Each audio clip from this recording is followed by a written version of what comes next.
और ये जो टैगलाइन से इन सब चीजों से सबसे ज्यादा असर जो फर्क पड़ता है, जो जिनको परेशानी होती है, मुझे लगता है वो बॉलीवुड का कबाल गैंग है। उनको बड़ी तकलीफ होती है, और जब किसी बड़े खान की जो फिल्म आने वाली है उसको बड़ी परेशानी है, और इसलिए वो जगह जगह उल्टे सीधे बयान देने शुरू कर दिए हैं। फ्रीडम ऑफ स्पीच को लेकर आपने भी शायद एक वीडियो भी बनाया था। उनके लिए जो अपने आप को महानायक कहते हैं, जो अपने आप को किंग कहते हैं, उन्हें फ्रीडम ऑफ स्पीच की आजकल परेशानी हो रही है। इनको तब याद आती है जब इनकी फिल्में नहीं चलती, तब याद नहीं आते जब देश के बड़े बड़े मुद्दे होते हैं, तब याद नहीं आते जब देश के सभी लोग जो अपने आप को महानायक समझते, उनको लोगों ने कहा था कि आप सुशांत पर बोलिए, तब नहीं बोलते। ये तब बोलते हैं जब इनकी जेब पर असर पड़ता है। बिल्कुल बिल्कुल बिल्कुल सही बात बोल रहे हैं आप। महानायक मैं नाम लेके बोलूंगी, माननीय सम्माननीय अमिताभ बच्चन जी, और ये कोलकाता इंटरनेशनल फिल्म फेस्टिवल में गए थे।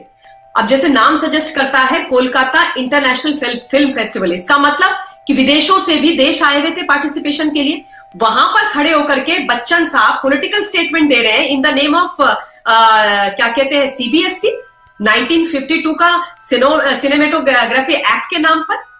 आप फ्रीडम ऑफ एक्सप्रेशन के नाम पर बोल रहे हैं कि इस देश के अंदर जो है विचारों की अभिव्यक्ति की स्वतंत्रता और सिविल लिबर्टीज आजकल खत्म हो गई है। और मैं आपको बता दूं, ये होता है देश को बदनाम करना।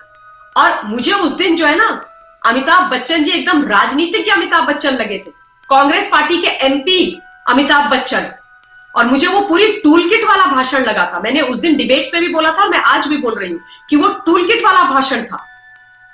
और जब आवश्यकता होती है तब आप लोग बोलते नहीं हो, तब आप लोग बोलते नहीं हो। लेकिन लेकिन लेकिन जब इस देश में चीजें सही हो रही होती हैं, जब इस देश में सब चीजें जनता के पक्ष में हो रही होती है, तो आपको वो टूल किट दिखाई देने लगता है। तब आपको सिविल लिबर्टीज खतरे में दिखाई देती है, तब आपको फ्रीडम ऑफ एक्सप्रेशन खतरे में दिखाई देता है। क्यों भैया? मतलब मैंने लगातार बहुत सारी चीजें उस समय उठाई थी। जब 1984 में अमिताभ बच्चन जी ने चुनाव लड़ा था इलाहाबाद से, बड़े फेमस हुए थे तब ये, क्योंकि गांधी परिवार से ये बड़े क्लोज थे। उसके बाद ये 1.5 लाख वोट से ज्यादा से जीते थे स्वर्गीय हेमवती नंदन बोगड़ा जी से तब।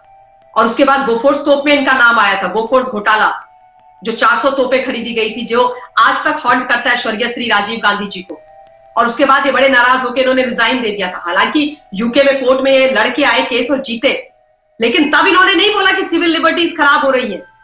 तब इनको फ्रीडम ऑफ एक्सप्रेशन खराब नहीं लगी थी, है ना। और दूसरी जरूरी चीज मैं याद दिलाना फिर से चाहती हूं कि भैया अमिताभ जी ने जब इनके ऊपर मामला है ना पनामा पेपर्स लीक में, इनकी बहू का नाम था, पनामा पेपर्स लीक में इनकी बहू का नाम था। अब जब उस पर इन्वेस्टिगेशन होती है तो जया बच्चन जी चली जाती है फ्लोर ऑफ द हाउस में थाली में छेद वाली, और बोलती मैं तुमको श्राप देती हूं। अरे अगर नाम है तो ईडी इन्वेस्टिगेट तो करेगी ना। 4 शेल कंपनीज बनाई थी भाई अमिताभ जी ने, ये मैं नहीं बोल रही हूं।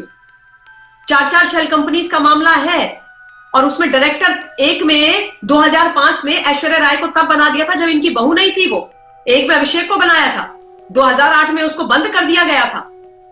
उसके बाद वो उसकी शेयर होल्डर सब कुछ बन गई थी। अब पनामा एक ऐसा देश है विश्व का जिसको टैक्स हेवन कहा जाता है, तो टैक्स की चोरी हुई ना।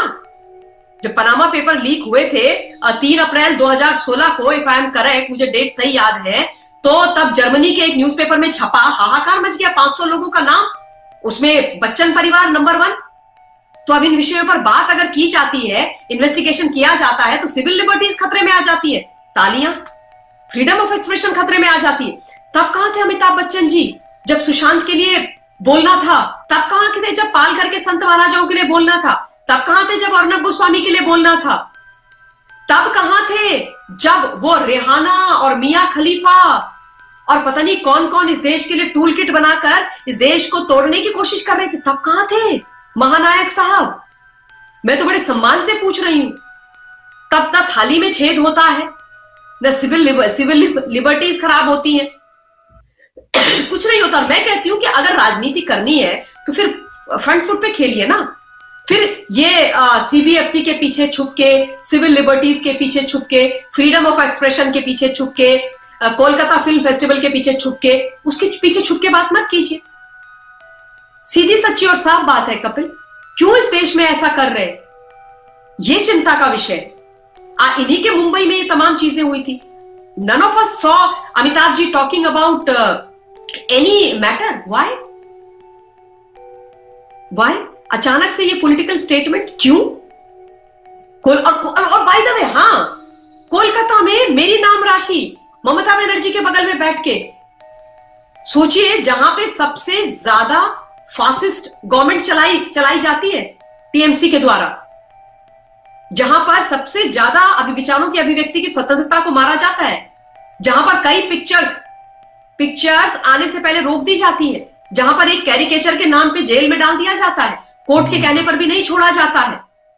क्या बात कर रहे हैं, मतलब कितने दुख की बात है ये।